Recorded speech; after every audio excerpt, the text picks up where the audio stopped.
सम्मानीय आज के इस कार्यक्रम के अध्यक्ष महोदय, यहाँ उपस्थित सभी मेरे समाज के बुद्धिजीवी साथियों, इन दो महापुरुषों की प्रतिमाएं यहाँ लगी हुई हैं। ये हमसे कुछ बात कर रही हैं, ये कुछ हमको सीख दे रही हैं। और सीख क्या दे रही हैं? हमें अपने दोस्त और दुश्मन की पहचान करनी चाहिए। ये तस्वीरें हमको इस तरह इंगित कर रही हैं। हमारे समाज को दोस्त और दुश्मन की पहचान नहीं है। इतिहास गवाह है, इतिहास में दो महापुरुषों की कहानियाँ, खासकर एकलव्य की तो प्राइमरी जूनियर से शुरू हो जाती है। एकलव्य वह धुरंधर था जिसका अंगूठा भी यहाँ की व्यवस्था के लोगों ने चालबाजी से लिया। शायद ये महापुरुष जिंदा होता तो महाभारत ही नहीं होता।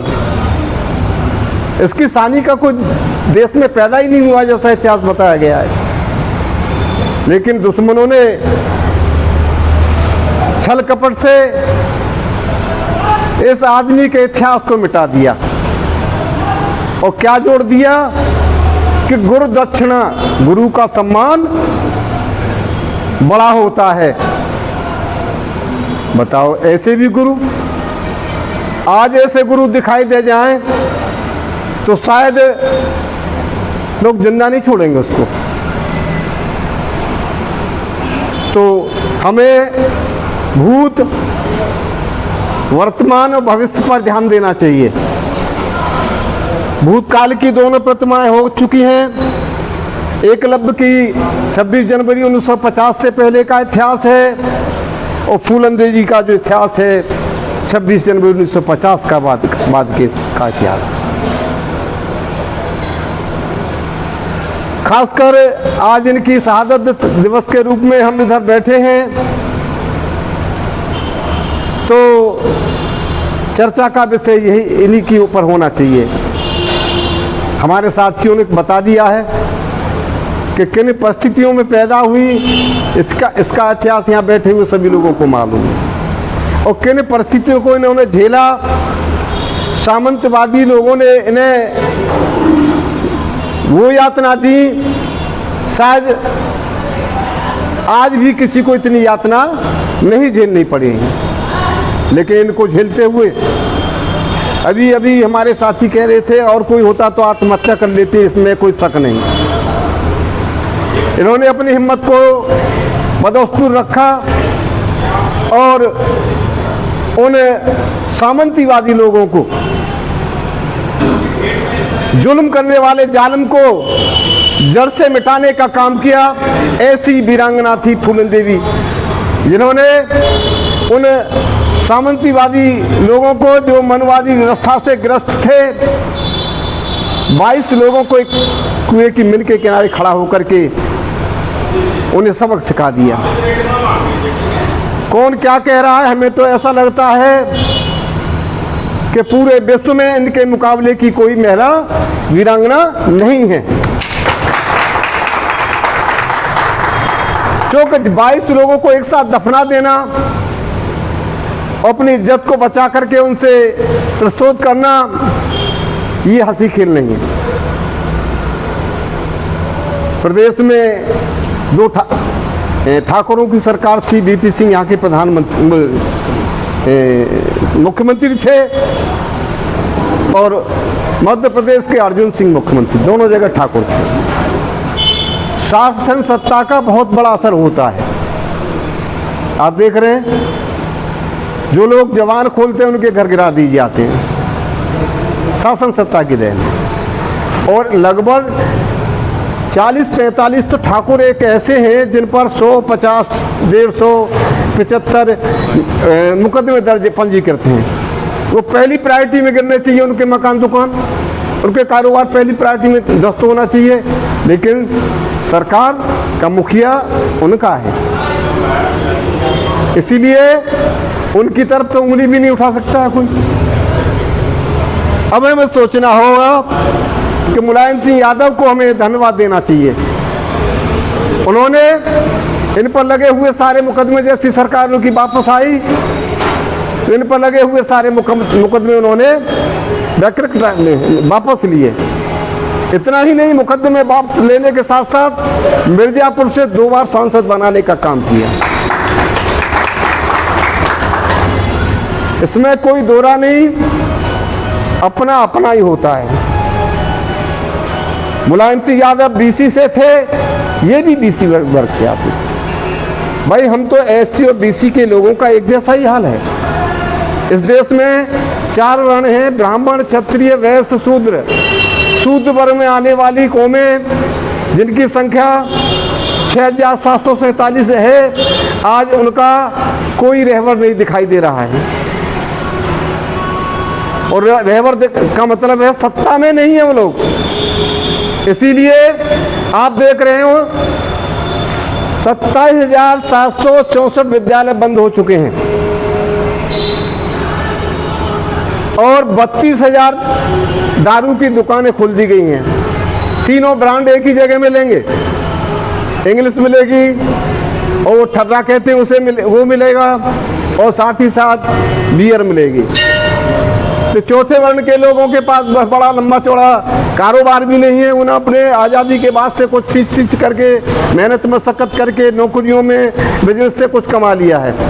उनकी नज़र ये है कि ये लोग पिएं खाएं और वहाँ उधम मचाएं और झगड़ा हो तो जेल जाएं, घर वालों को पीटें, बच्चों को पीटें, शिक्षा को जीरो कर दो। किसी समाज वर्ग को अगर पीछे करना है तो उसकी शिक्षा को डंप कर देना चाहिए।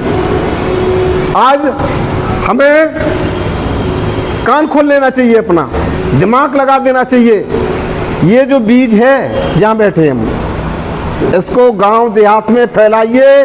इस दुष्ट पार्टी को सत्ता से भगाने का ही संकल्प लें, जब ही हमारी ये सच्ची श्रद्धांजलि होगी। शहादत का बदला हम वोट से लें। बाबा साहब डॉक्टर अंबेडकर ने ढाल तलवार की लड़ाई को इतना आसान कर दिया है कि वोट की पर आधारित कर दिया है। भाई आपको न कहीं से टाल ठोकनी है, न कुश्ती का जांगिया कसवाना है, वोट डालना है।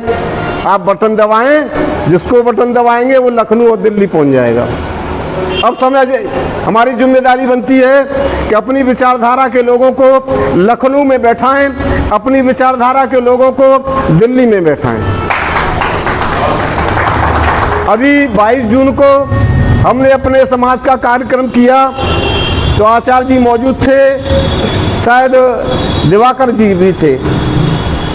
इसी 22 जून को जिले के कोने कोने के जो हारे जीते पंच प्रधान, एमएलए, एमपी, जिला प्रसाद या सभासद, सब लोगों को इकट्ठा किया। हमने मेहनत की 1 महीने और एक टीम बना दी और टीम को भी आनंद आया भाग दौड़ करने में।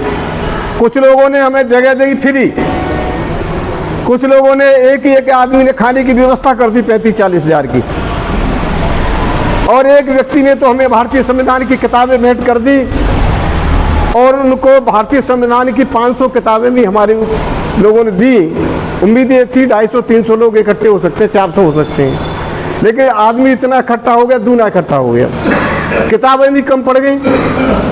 60% से ऊपर के बच्चों को हमने मेधावी छात्र की कैटेगरी में रखा और 370 बच्चों को हमने शील्ड और प्रमाण पत्र समाज की तरफ से दिए।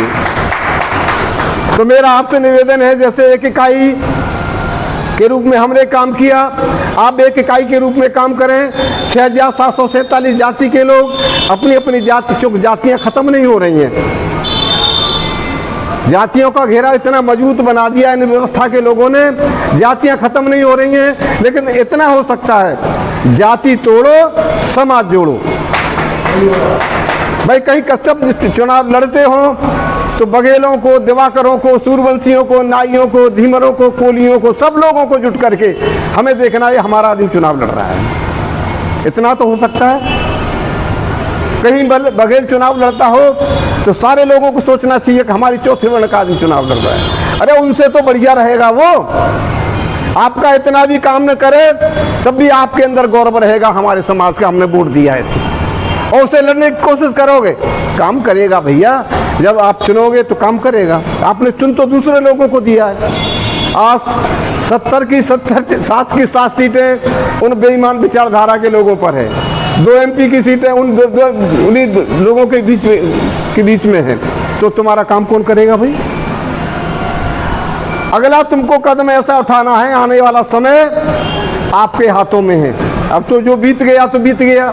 यहाँ भी बैठेंगे उन लोगों को वोट देने वाले, लेकिन सोचिए उन्होंने देश के लिए कुछ नहीं किया है तो बताएं। वो भाई किया है तो बताएं कि समाज के लिए क्या काम किया। व्यक्ति विशेष के लिए काम कर दिया होगा उन्हें, किसी के धंधे को मान लो कहीं रुक रहा हो, उसमें सहयोग कर दिया, फोन कर दिया होगा, थाने दरबार पे फोन कर दिया होगा, तहसील फोन कर दिया, लेकिन समाज का कोई भला नहीं हुआ। तो इन्हीं बातों के साथ मैं अपनी बात को विराम करता हूँ। शहादत के रूप में आने वाले चुनाव को ध्यान में रखें। इन्हीं बातों के साथ जय भीम, जय भारत, जय समाजवाद, जय कश्यप समाज, जय मल्ला समाज। अमर रहे वीर एकलव्य, अमर रहे वीर धनुर्धर एकलव्य, अमर रहे। साथियों धन्यवाद। मैं सभी को मालूम है कि एक साधारण सी आज उनका शहादत दिवस है, तो उसके उपलक्ष्य में मैं बात करूंगा थोड़ी सी। आप सब लोगों ने उनके बारे में बहुत कुछ बताया। आप उस समय की उन परिस्थितियों में देखो, उनकी आर्थिक स्थिति को देखो, उनकी सामाजिक स्थिति को देखो, उस समय सामाजिक व्यवस्था को देखो। तो उस समय ये अत्याचारी अत्याचार करते ही थे, ये उनके लिए आम बात थी, ये उनकी आदत में था। और ये साधारण से परिवार से निकली, कुछ भी नहीं था। और आपको उन चीज़ों को मैं रिपीट नहीं कर रहा कि इनके साथ क्या हुआ। शोषण हुआ, शोषण कोई इनके साथ नहीं हुआ, शोषण सबके साथ होता है। हर महिला के साथ शोषण होता है, और ओबीसी समाज के साथ शोषण हुआ और आज भी हो रहा है। साथियों, जहाँ तक इस समाज की बात करूँ, कश्यप समाज की बात करूँ, तो कश्यप समाज, यहाँ पर कश्यप समाज कहते हैं, निषाद कहते हैं, जो भी कह लीजिए, मैं पूरे विश्व की बात कह रहा हूँ। जहाँ भी जल है वहाँ पर कश्यप समाज है, जहाँ भी जल है वहाँ कश्यप समाज है। ये नाविक हुआ करते हैं, नाव चलाते हैं। ब्रिटेन में नाविक ही थे अंग्रेज, जिन्होंने पूरे विश्व पर राज किया। मैं उन चीज़ में नहीं जा रहा, मैं अपने मेन पॉइंट पर आ रहा हूँ। साथियों, आप देखिए कि इनका रोज शोषण होता था, रोज शोषण होता था, और लोग शोषण अपने बर्दाश्त कर लेते हैं। आज भी लोग बर्दाश्त कर रहे हैं। क्या हमारे ऊपर शोषण नहीं हो रहा, अत्याचार नहीं हो रहा? हम लोग अत्याचार को सह रहे हैं। ये हमारी सबसे बड़ी कमजोरी है। क्यों अत्याचार को समझ रहे हैं, क्यों आप इसको सहन कर रहे हैं? साथियों, वीरांगना के बारे में काफ़ी कुछ कह दिया। आज तक विश्व में इससे ज़्यादा मजबूत, मानसिक रूप से सक्षम इतनी महिला कोई हुई नहीं। एक महिलाओं के बारे में एक कहावत है कि जिन हाथों में चूड़ियाँ होती हैं ना, उनको कमज़ोर समझा जाता है। इन्होंने ये सिद्ध कर दिया कि चूड़ी नाम, ये तुमने समाज में कह दिया कि जिन हाथों में चूड़ियाँ होती हैं वो कमज़ोर होते हैं। इनके हाथों में भी चूड़ियाँ थी, और लेकिन इस तरह की महिला आज तक इस आज़ाद भारत में अभी तक तो कोई पैदा हुई नहीं है। कोई किसी को आयरन लेडी कह दें, कोई आयरन लेडी नहीं है। ऐसा कौन सा पैदा हो गया जो हमेशा बंदूकों से खेला हो? लाइन लगा के 22 लोगों की 1 मिनट नहीं लगी, धड़ाधड़ बिल्कुल धराशायी कर दिया था। पूरा विश्व हिल गया था, पूरा देश हिल गया था। और ये खबर, इस खबर को फैलने में चाहे देश की प्रधानमंत्री इंदिरा गांधी हो, कांग्रेस सरकार हो या यहाँ की सरकार हो, सबको मालूम पड़ गया था कि ये सब क्या हुआ है। इसका बहुत ज़्यादा विरोध हुआ था। और विरोध हुआ, आप देखिए विरोध किसने किया? विरोध ये तो अकेली महिला थी, एक अकेली हस्ती थी, अकेली तो थी। इनका साथ किसी ने नहीं दिया। इनका साथ इनकी ताकत ने दिया, मानसिक ताकत ने दिया और शारीरिक ताकत ने दिया, इनके टैलेंट ने दिया। इन्होंने जो लड़ाई लड़ी किसी ठाकुर से नहीं लड़ी, किसी एक अत्याचारी से नहीं लड़ी, पूरे सिस्टम से लड़ी है। एक सिस्टम से लड़ना जो बिल्कुल सिस्टमेटिक होता है, वो प्रायोजित होता है, सब कुछ वेल डिसाइडेड होता है, उनको चकमा दिया, उनको मारा, दुरुस्त किया उनको। उसमें यहाँ की पुलिस भी थी, एमपी की पुलिस भी थी, पूरी भारत सरकार थी, लेकिन इनको आज तक कोई जिंदगी में पकड़ ही नहीं पाया। इतनी महान वीरांगना, तो इनको तो मैं बार बार नमन करता हूँ। और इनकी फ़ोटो तो पूरे भारतवर्ष में हर चौराहे पे होनी चाहिए। सबक लेनी है तो इनसे सबक लो।